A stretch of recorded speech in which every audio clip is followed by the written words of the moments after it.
Ok, perché si è deciso di fare il laboratorio ricorrendo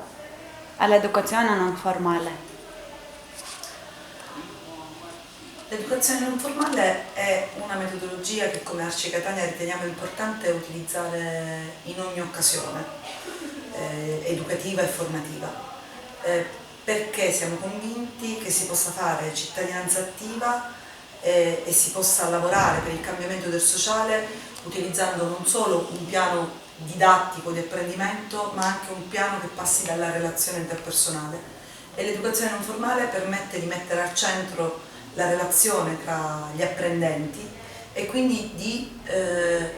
stimolare in ciascun partecipante al laboratorio il desiderio di lavorare ad un progetto più complessivo che è appunto di trasformazione del sociale. Ok, e a cosa serve nel caso di questo progetto? In questo progetto serve anzitutto ad un coinvolgimento dei partecipanti al laboratorio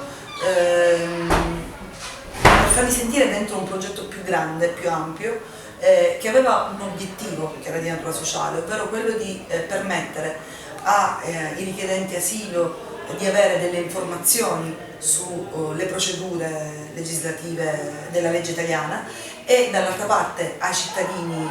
italiani di poter comprendere che cosa sta accadendo intorno a loro. Per far questo noi non avevamo bisogno solo di partecipanti strumenti che realizzassero dei disegni e realizzassero dei video o che studiassero le leggi, ma avevamo bisogno di partecipanti che si trasformassero mentre facevano questi laboratori, ritenendo importante il lavoro che stavano facendo e raggiungendo quell'obiettivo pensando a tanti altri obiettivi complessivi di integrazione, di intercultura, di cittadinanza attiva. Grazie.